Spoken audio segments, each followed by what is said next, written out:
Boom! Sup, guys? Watch! We got Lush One in the fucking house! What's happening? Let's go. Back in this bitch like we ain't never left forever, ever west. Hell yeah. Uno. Alright, guys. We got a special watch tonight. We're going to promote the King of the Dot Townbidness card May 18th. Happening live in Oakland, California. Get your tickets now. KOTDTV.com. I'm going to be doing the pay-per-view. Lush is going to be hosting. And we're going to run through this card really fast. All that's been announced. There's more announcements to come. But we're only going to go over what's already been announced this far. But for everybody that's just tuning in, Lush, what you been up to, dog? Well, you know, been focused on this event. Been focused on a new album that I've been working on as well. It's called A Saint and a Tyrant. And that pretty much describes not only myself in a nutshell, but the dualistic nature that most of us as human beings have. You know what I mean? Like, we're not one-sided. We're not, like, you know, straight, you know, black and white. There's many dimensions to each individual, and that's kind of like what I focused on with this project. But, you know, it was really just no frills, no features, just my homeboy Andre Legend made all the beats, and it was just straightforward rapping, you know, kind of cut back on all the frills, all the sound effects, all the extra shit, and just, you know, kept it as hard as I possibly could. A lot of my music has been very polarizing. People either love it or they hate it. The people that love this are gonna, or love my music, are gonna really, really love this, and the people that had more of an aversion towards my previous work are going to probably be more open-minded to this, and that's my goal. So I'm excited about that. And this Townbidness event, you know, it's not an Oakland battle rap event if I don't have my dirty ass paws all over it, so I had to make sure this was done justice, and I'm grateful to be a part of it. Hell yeah. So let's chit-chat about it. So going down Oakland, so back to where we started this shit, right? Because we started in Oakland. If you really think about it now, it's obvious, you know. It doesn't even need to be said that hip-hop started in the Bronx, you know. Battle rap culture's epicenter is and always will be New York City. And, you know, New York is the seminal place for, you know, all forms of rap music. But this modern era of battle rap really had its big leap to success in Oakland, and a lot of the seminal events that really got the culture elevated and allowed this current climate to exist took place in Oakland. And you know, a lot of it had to do with the open-mindedness of Oakland, the diversity of Oakland, and the fact that there was so much talent coming out of that specific region, and all of us were battling each other, so, you know, and we had such a good rapport with one another, yourself included, from a production standpoint, that it was kind of easy for Oakland to be the, you know, no pun intended, jump-off point for this version of the culture. And yeah, it's kind of cool to see now one of the cards that people seem to be the most excited about happen to be taking place in Oakland, and it's the first card that King of the Dot has had in the West Coast since 2007. So, you know, it's a lot to be excited about. Yeah. I mean, I think this card also is like one of the best King of the Dot cards in a minute. Like, this is my favorite card. Absolutely. The King of the Dot is booked in a while. So, and that says something, too, that it's in California, too, and in Oakland, which is like kind of our OG stomping grounds.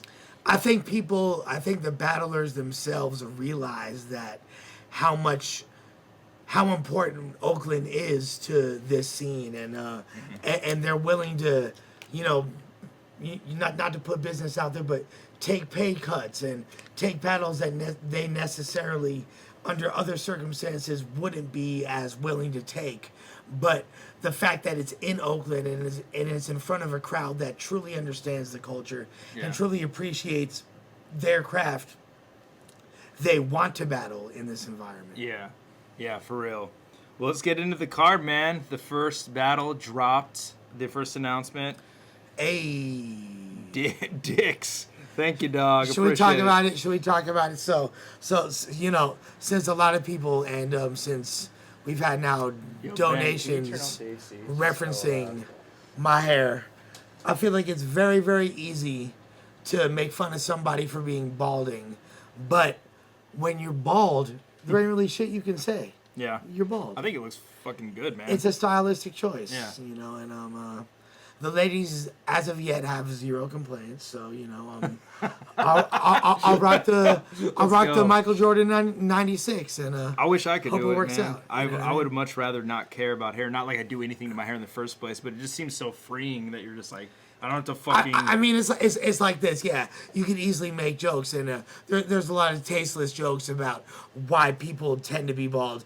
But no, you know, it's either that or he has the Wu-Tang Clan symbol in his head, or you know what I'm saying, or male pattern baldness to the umpteenth degree. Oh my God, he looks like fucking Woody Allen. Like, there's unlimited jokes you can make about me being balding. When are you gonna get tat up there though, man? You can never do that. Well, on my upcoming album, A Saint in Retirement, I make reference to when I get my head tat, Caesar, when you mentioned me. So I'm gonna get the leaves, like the Julius Caesar crown when I do that. But oh, that's crazy. Yeah, we'll That'll see. Be dope. Fuck yeah, that's my ambition.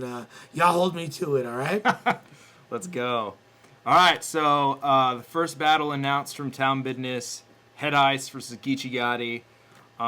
Head Ice's return battle to Oakland. He battled Daylight there. And this is Geechi Gotti's return battle in King of the Dot. He's been absent from King of the Dot, battling on all the other leagues.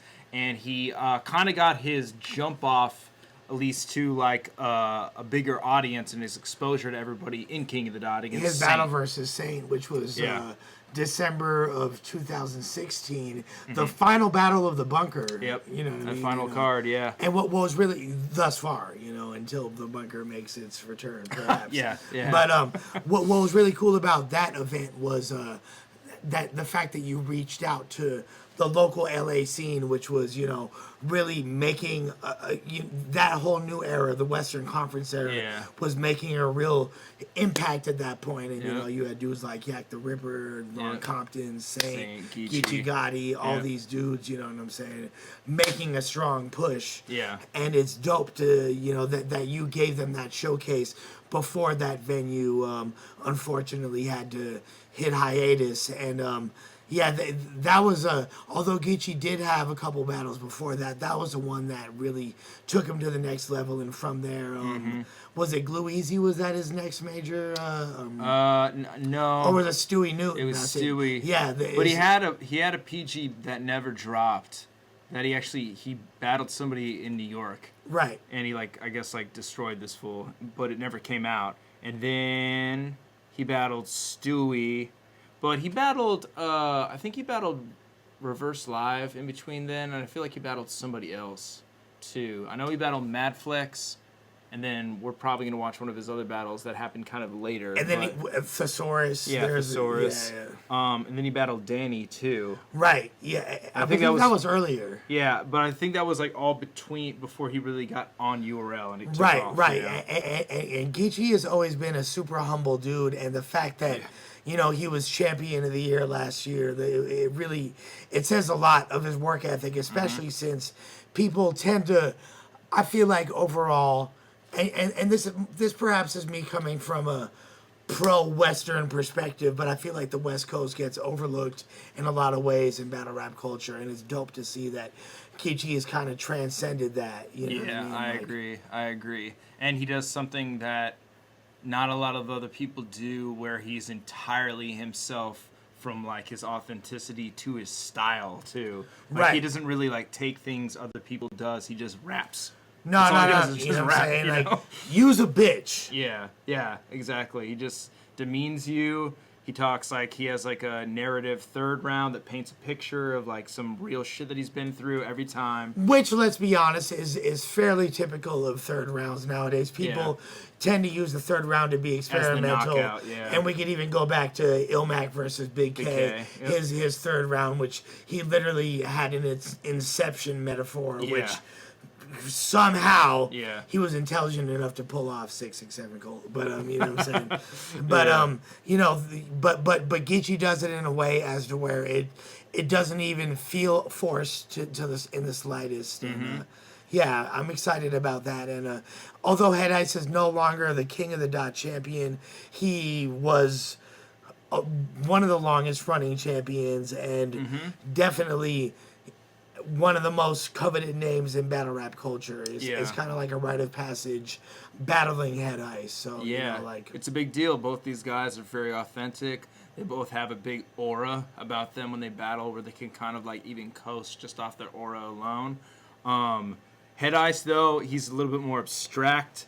He talks in like very thick coded language. You know, I would have to say, like, although it's me being a fan of provincial, regional hip hop and a fan of the eccentricities that people have within their specific hoods, which Head Ice epitomizes. He is Harlem to the umpteenth degree. He really represents it through his speech, through his delivery. I feel like, you know, it's going to be a challenge for him to overcome just how straightforward Geechi is. And Geechi transcends region and transcends boundaries. Although he is so fucking Compton, you know, it's going to be difficult for Head Ice to keep up with that. I want to see if Head Ice will adjust his material knowing that, or if it's going to be, you know, more of the same, which will be dope regardless. But it's going to be a definite challenge for Head Ice. Although he's the OG in this match, I do think they're, you know, even though it's not in LA, it's in the Bay Area, there's a slight edge to Geechi, I would assume, going into this battle, and I would think it's somewhat of an uphill battle for Ice. Although I agree, Ice does have the experience on his side. So shouts to the Wolf, you know what I'm saying? Yeah. Shouts to the Crib. It's gonna be a crazy battle regardless. Next battle, this was actually the first one announced. Hey, they want to hear the new album. That's lit. Illmac versus B Magic. This is B Magic's big return to King of the Dot as well. He hasn't been on King of the Dot since he battled E-Ness in the bunker, and that fucking battle was extremely fucking good. So I'm really hyped. I'm a huge fan of B Magic. B Magic could just fucking spit like mixtape bars forever, and I would still be like, yeah, he won. He won that battle. Now that's the thing. Like, Illmac is an MC that, although he's very dialed into his style, and he's very specific the way he structures his bars. One of his greatest strengths is his ability to use his opponent's strengths against them and kind of flip the script on them. Now, it's difficult when you're battling a dude like B Magic, who has very little regard on what his opponent does. Like you said, he's going to do him. He's going to spit quote-unquote mixtape bars, a.k.a. punchlines and densely woven metaphors. Yep. Bar after bar after bar, he's going to stack punchlines. And it's very difficult to outdo him in that regard.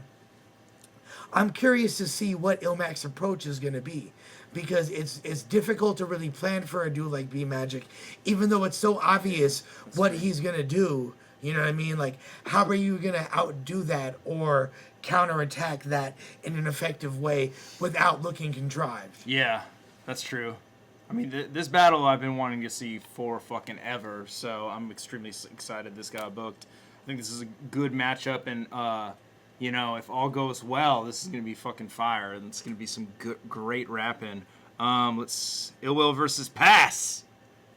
That one's gonna be crazy. Ill Will's on a fucking tear right now, dude. He his battle against Sirius Jones was incredibly fucking good on RBE, and then he battled Scotty, and I like Scotty a lot. I know a lot of people are like not the biggest fan of him. I think he's really tight. I think he brings something new to battle rap. Yeah, especially being from ATL. You know what I'm saying? He's from Houston. Houston, but he has that twang. Yeah, exactly. Yeah. You know what I'm saying? He's battled a lot in grind time ATL. Excuse me. Oh, word. I didn't know that. Yeah. That's tight. But yeah, he battled Loso on Gnome 8. Did really good in that battle. But shouts to H-Town coming down. Hell yeah. Ill Will's on a spree right now. He's looking pretty... Oh, and then he also had the classic battle against Calico in the garage, which spawned the on-site battle series. And then Pass is probably one of my favorite rappers ever, period. Not even like battle rapper. Literally, it's hard for me to even look at Pass as an adult, even though he's not, you know, a full-grown man. And, you know, because we've been watching him rap since he was 14. For sure. a precocious youngster, literally a child prodigy, and he's only gotten better and only gotten more honed into his style. Both, you know, the fact that he's able to balance music on a consistent basis and continue to push the line in battle rap. Yeah. It wouldn't be Townbidness, and we wouldn't be able to call the card Townbidness and use that moniker without Pass on the card. I think Pass is the big Oakland name. Like, if you ever have a battle rap event in Oakland and he's not a part of it, I'm like, why did you even have it in Oakland?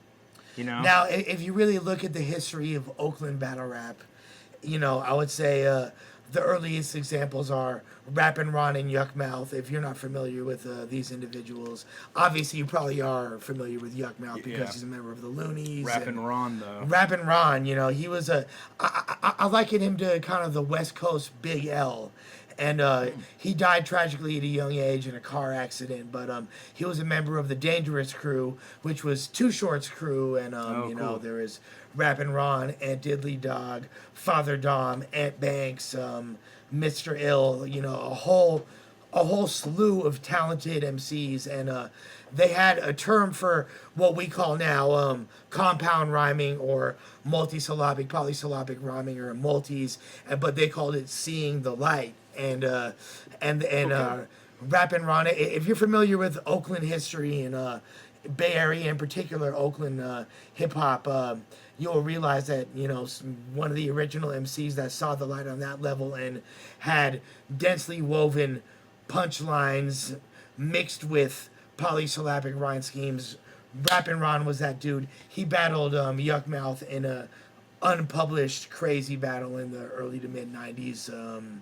Which most people that are really dialed into Oakland history are aware of. Then there was the Casual versus Saphir battle, which there was a few versions of, but there was a lot of history in that because Hobo Junction was the primary crew from West Oakland that included Saphir, Poke the Martian, the Who Riders, and then there was an East Oakland Hieroglyphics crew, which includes Del the Funky Homo Sapien, Souls of Mischief, Casual, Pep Love, and they battled, and it was Casual and Saphir battled, and that's a incredible legendary battle. Shouts to them, and that's to this day and that was on the Wake Up Show, which is a seminal outlet for battle rap history and hip hop history in general, and beyond those individuals, I would say Passwords is, FKA Passwords is probably the most reputed and most known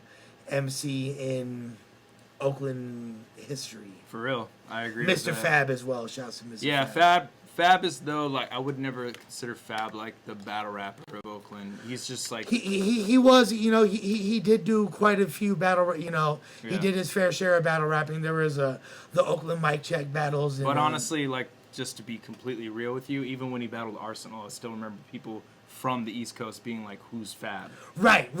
And people don't say that about Pass. People are like, "Oh, Pass is the guy that battled Apollo." So. Correct.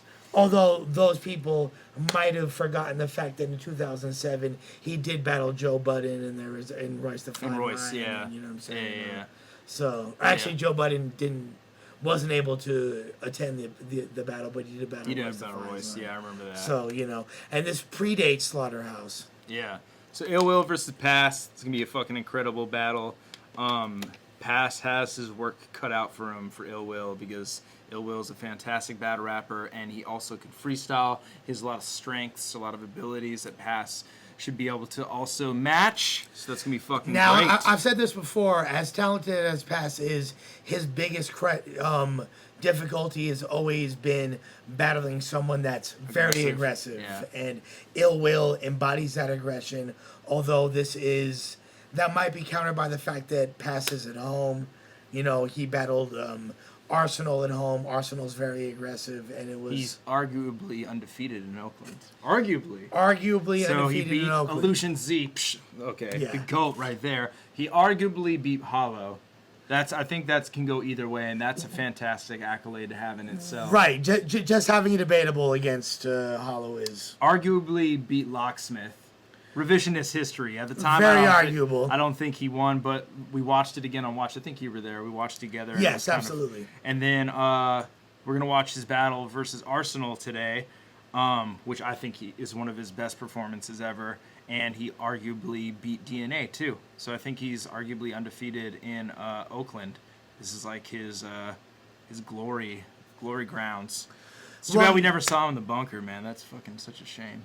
Yeah, which is actually quite surprising. And I know there was a few close calls that he had where he was supposed to battle. And, yeah, I wanted to book him versus E. Ness really bad in the bunker. And I mean, pipe dream, but I really want to see Pass versus RYD someday. That's just because I'm such a big fan of both of them. So, well, that's ambition, that's a big pipe dream. If your ambition is anywhere, I would say it's in the car. All right, let's go. It's in the car. We don't say that. We from Philly. We don't pause. Where the hell is Maybe it's just skipping too far. There we go. Boom. Next fucking matchup, and this match is crazy. I tried to book this fucking match, I think, like 4 years ago. Yeah, it's been something that's been on my mind for several years. Yeah, this before I had the bunker. Pre-bunker, I wanted to just do small room battles, much like we do on Rum Nitty now. Right. But my idea was Big K versus Rum Nitty. Right. And I hit them both up there. Actually, we're both down. I forgot like what happened. It just fell through for some reason. Now, Rum Nitty's most recent, was it RYD? Was that his most? No, Suge. I'm sorry. Yeah. Yeah, Suge. Which was at Volume 4. No, I'm sorry. Rum Nitty's most recent King of the Dot battle. Oh yeah, Red. Was RYD, and that was at Battle of LA 5. Yeah. So that was almost 5 years ago. Yeah, I think it's longer than. That was 2014, June of 2014. Okay. I believe, yeah. Okay. Yeah. So, Rum Nitty, I feel blessed to have, with you, seen him continue to rise. He got his start too. In Oakland. Battle of the Bay 6. Versus Danny Myers. Day one, it was originally supposed to be the headline of the GZ card. Yeah. And it exceeded all expectations and wound up being viewed as one of the battles of the year. And I'm sure there's a lot of people that would say it's one of the greatest battles of all time. Mm-hmm. Rum is incredible, so that's so amazing that he's coming back to Oakland for this huge fucking battle too. And Big K, I wouldn't say he got his start in Oakland, but he got his start in King of the Dot in Oakland. And he had his versus Illmac. In my opinion, his most memorable King of the Dot performance against Illmac. That's like I still pull from that battle for all the trailer quotes. He has so many just like boom, boom, boom, boom, like fucking knockout haymakers in that battle. So those two going against each other, these huge fucking punchers. And Big K's in his bag right now. He just battled Calico. That battle, I think, is debatable. I think Big K did fantastic. Calico did fantastic. The battle's fucking great. And Rum Nitty is on a fucking spree right now. He fucking did amazing against Twerk. I haven't seen the last... I can't even begin to fathom what was the last Rum Nitty subpar performance. He's just been... He kind of slipped up a little bit against John at Volume 2, but he's been self-admitted to that. We just watched him for Surf 2 nights ago with Diz and Geechi, and that battle's fucking amazing. He's just like on a fucking overall level, his consistency is so strong, it makes like those small slips seem inconsequential. Overall. Yeah, exactly. He did great against Twerk. Most of us are still reeling from his iron performance, if not his average performance. Yeah, for real. I think when and then he has a lot of battles in Euro that haven't dropped yet. He has Geechi. He battled Geechi. He battled Twerk. He battled Suge. He has 3 battles that haven't dropped yet. Ironically, Geechi also has 3 battles in Euro that hasn't dropped yet either. So that battle's going to be fucking amazing. This is probably the battle I'm most excited for because I think on paper it has... I can't call it any way. I'm just it's... I would say, like, not to reiterate the cliche, but it really is going to come down to the moment, who's hungrier, who wants it more, whose material resonates, because they both are equally dangerous and capable. For real. I really don't see too many people beating Rum, but, I feel like we're going to see K better than we've ever seen him. So. I agree. Then this was announced either yesterday or the day before. The days are just losing meaning to me. A-Ward versus Madflex. This is A-Ward's first time battling in Oakland.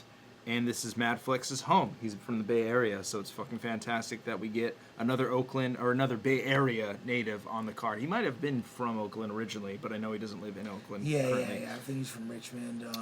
East Bay, represented 510. Regardless, I would say that A-Ward, as much of a tear as you've been on, you're going to need to grow a mustache and just fill out your beard a little more if you want to compare. Just I mean, look at I don't think next very to- many people can compete with Mad Flex beard. I would never be able to grow something that full and I'm patched to hell. So even A-Ward getting this far has my respect. But I don't think he is on the beard game alone. He's gonna lose. Like he's gonna get 3-0'd. So what is your beer regiment? The people want to know. I think it should be part of the RYD Patreon personally. For sure. But A-Ward's been on its tear, man. He's been doing really good. His battle with Sharon was said to be the best battle of World Dom 8. It's out right now. If you guys want to go peep that, it was A-Ward versus Sharon is definitely a clinic, and to even have a back and forth with someone as versatile as Sharon and as lethal off the head as Sharon just speaks volumes. So props to A-Ward on that. He's not backing down against any opponent. It's going to be lit. Mad Flex is, I would say, one of the most underrated battle rappers in the world, hands He's down. the most underrated. I would also kind of say Ill Will is hella underrated, too. Ill Will's underrated, but he's still at least, you know what I'm saying? He's on the main stage at URL. He gets big looks. Mad Flex exactly. does not.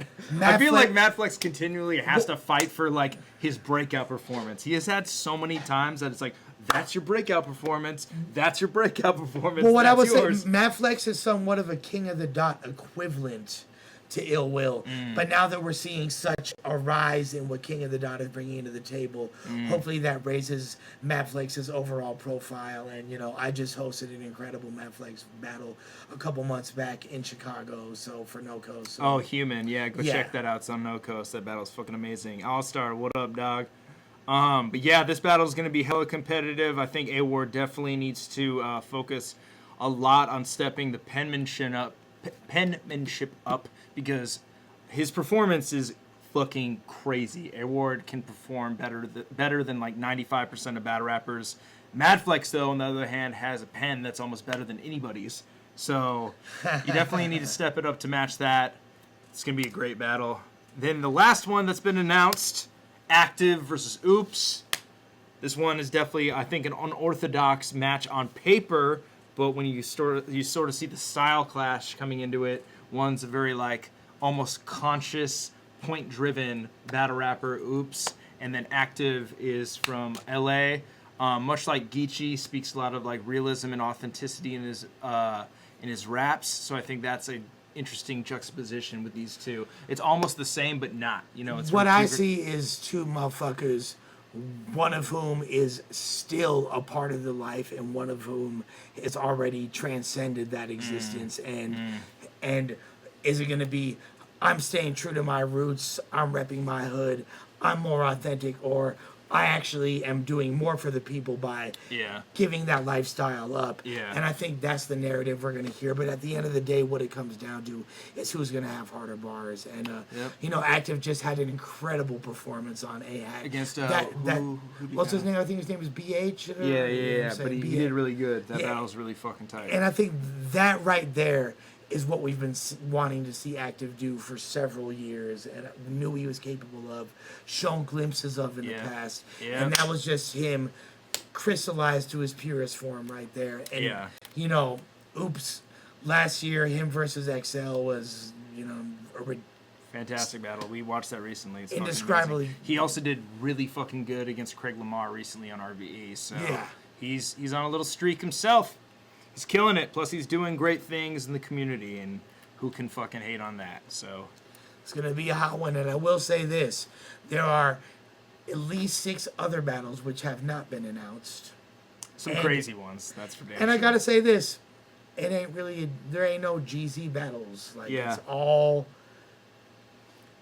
Like if you really look at this final card on paper, it's on par with some of the great Bay Area events of yesteryear. For real, I agree with that. This is like my favorite card that's been booked in a really long time. Forget like a King of the Dot thing. Shouts to Organic, shouts to J Pro, shouts Yeah. to everybody involved. Yeah. King Fly, you know what I'm saying? Like, Indeed. shouts to my brother Smokey and DJ Doctor. They're gonna be supplying the sounds. You know what I'm saying? Oh, Doctor's gonna come down for this? yeah, Let's Doctor's go. coming down. You know what I'm saying? Hell yeah. Shouts to everybody. You know, it's gonna be crazy. Word up. Townbidness going down May 18th, Oakland, California. Get your tickets now. Pay-per-view now. KOTDTV.com.